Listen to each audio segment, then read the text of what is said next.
चला आज आपण बँकिंग सेक्टरमधला स्टॉक बघूया. मी काल जो तुम्हाला स्टॉक सांगितला तुम्ही पाहिला असेल आणि त्याचा तुम्ही रिव्ह्यू केला असेल. तुम्ही त्याला चांगलं काय करते कंपनी काय नाही याचं तुम्ही थोडंसं ॲनालिसिस केलं असेल असं मी समजतो.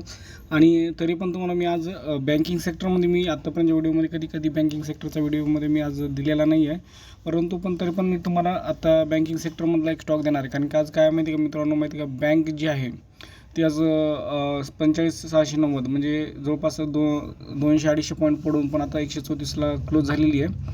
त्याच्यासाठी बँक जरा डाऊन चाललेली आहे. कारण HDFC बँक ही बँकिंग सेक्टरमधली जबरदस्त ही आहे. एक असं म्हणता येईल आपल्याला ती रेल्वेचं इंजिनच असल्यासारखं आहे. जर बँक निफ्टीमध्ये जर HDFC बँक पडू जर लागली जास्त तर बँक निफ्टीला रिकवर व्हायला थोडा प्रॉब्लेम येतो.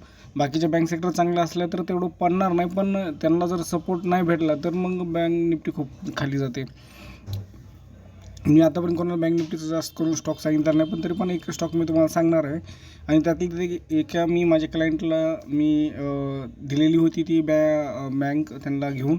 तर त्याच्या संदर्भात त्यांची स्क्रीन शेअर करणार आहे मी तुम्हाला की त्यांनी इन्व्हेस्टमेंट ही कमीत कमी इन्व्हेस्टमेंट जी आहे ना मित्रांनो, तर तुम्ही तुमच्या चार्टवर बघू शकता. त्यांना जास्तीत जास्त 1.5 महिन्याच्या आत एवढं प्रॉफिट झालेलं आहे. तुम्ही चेक करू शकता तुमच्या कॅन्डल पॅटर्नमध्ये डेच्या विकली मंथलीमध्ये जाऊन तुम्ही त्याची लेवल कितीला होती काय नाही हे तुम्ही सगळं चेक करू शकता. आणि त्याच्यानुसार तुम्ही बघू शकता की अरे खरंच किती आपल्याला म्हणजे ह्या किती दिवसामध्ये किती प्रॉफिट झालेलं आहे त्यांचं. आपण क्लायंटचं तुम्हाला मी टाकणार आहे. मी वैयक्तिक क्लायंटचं नाव कोणाचं सांगत नाही, कारण जे त्याचे एक इम्पॉर्टंट असतात काही गोष्टी त्या आपण लीक नाही केलं पाहिजे. तर अशा दृष्टिकोनातून मी आता तुम्हाला काही स्टॉक सांगतो मित्रांनो. तर आपण तो स्टॉक बघूया चला.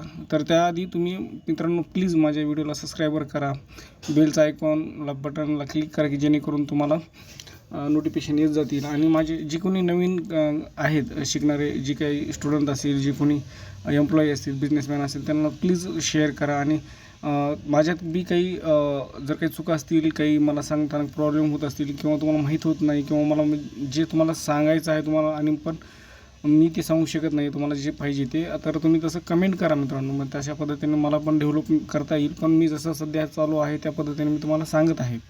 तर चला आता मित्रांनो आपण लगेच आपण स्टॉकला बघणार आहे. मी असं काही तुम्हाला शेवटपर्यंत मी स्टॉक शेवटीला सांगितलं तुम्ही व्हिडिओ पूर्ण बघू नये आणि बघितल्यानंतर शेवटी असं तसं काहीच नाही मित्रांनो. आपण डायरेक्ट स्टॉक सर्च करतो मी, पण तुम्ही बघा शेवटपर्यंत मी काय सांगतोय ते. कारण काय होतं तुम्ही ते स्टॉक सर्च करताना लगेच घेताल तसं होऊ नये. इंडियन ओव्हरसीज बँक ही तुम्हाला मी सध्या सांगत आहे. आता ही बँक जी आहे ना मित्रांनो, आज बघा ते ना 7% रिटर्न दिलेलं आहे. आता 7% रिटर्न दिल्यानंतर लक्षात घ्या मित्रांनो, आपण ह्याचं आता इंडियन ओव्हर बँकेचं काय फंडामेंटल वगैरे काही बघण्याची गरज नाही, कारण फायनान्शियल सेक्टरची बँक आहे. त्याच्यामुळे आपण तेवढं काही त्याच्यात फंडामेंटल्स आणि टेक्निकलमध्ये जाणार नाही आहेत. आणि तुम्ही आता बघा त्याचं लो किती आहे 62.30 आणि हाय किती आहे 69.80. आता माझ्या क्लायंटनं कमीत कमी तुम्हाला त्या इमेजमध्ये दिसेल 30 किंवा 31 रुपयाला घेतलेला होता. 1000 क्वांटिटी आहेत आणि त्यांना 67 म्हणजे आज त्यांना अजून सोडला नाही आहे. त्याचा 80पर्यंतचं टार्गेट मी सांगतो आहे. 80चं टार्गेट तुम्ही लक्षात घ्या मित्रांनो. आणि मी जे सांगतो आहे ना ते 80चं टार्गेट तुम्ही केअरफुली ऐका, तिथपर्यंत जाईल ते. जाण्याचं तुम्ही म्हणताल की जाईल पण कधी, तर मी माझं मत आहे की कमीत कमी ह्या महिन्यापर्यंत ते 80पर्यंत जाऊ शकतं. ह्या महिन्यात किंवा मार्चच्या पहिल्या फर्स्ट किंवा सेकंड वीकमध्ये जाऊ शकतं. तर अशा पद्धतीने हा इंडियन ओव्हरसीज बँक आहे. तर तुम्ही चार्ट बघू शकता. चार्टमध्ये सुद्धा तुम्हाला ते दिसून जाईल.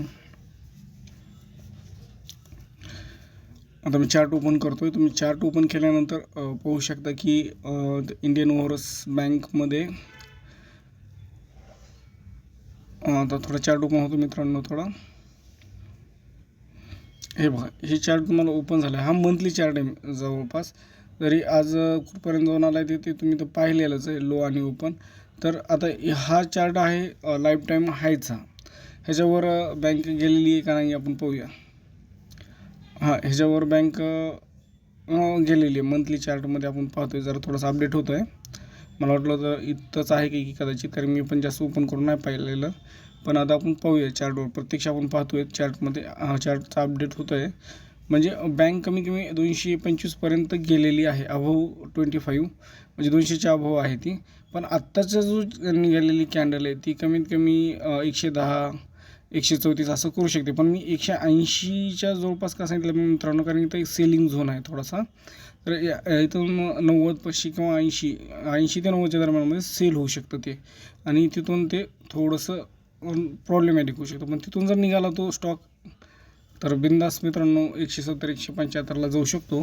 पण बँकिंग सेक्टरमधले कसं रिॲक्शन जास्त होते, काही प्रॉब्लेम आले इकॉनॉमिक लेवलला किंवा मार्केटमध्ये काही प्रॉब्लेम असला तर बँकिंग सेक्टर थोडंसं प्रॉब्लेममध्ये असतं. ते सेन्सिटिव्ह प्रमाणे जरा वोलॅटाईल करतात. त्याच्यामुळे जेवढं तुम्ही 20%, 30% किंवा 25% तुम्हाला त्याच्यातून प्रॉफिट मिळत असेल तर तुम्ही एक्झिट होऊन प्रॉफिट काढायला काही हरकत नाही.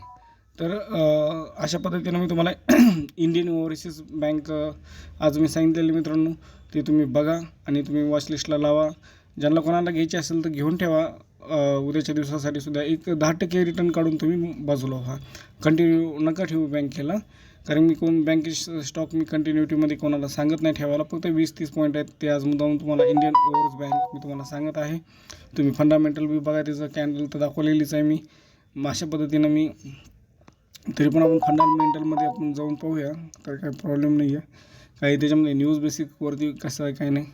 आता इथं इव्हेंटमध्ये बघू आपण काही काही देणार आहे का नाही. आता नाही आहे, इथं फेब्रुवारी 1 तारखेला सुद्धा काय आहे ते न्यूजमध्ये तर काही नाही आहे. नाही सध्या तर काही नाही आहे मित्रांनो.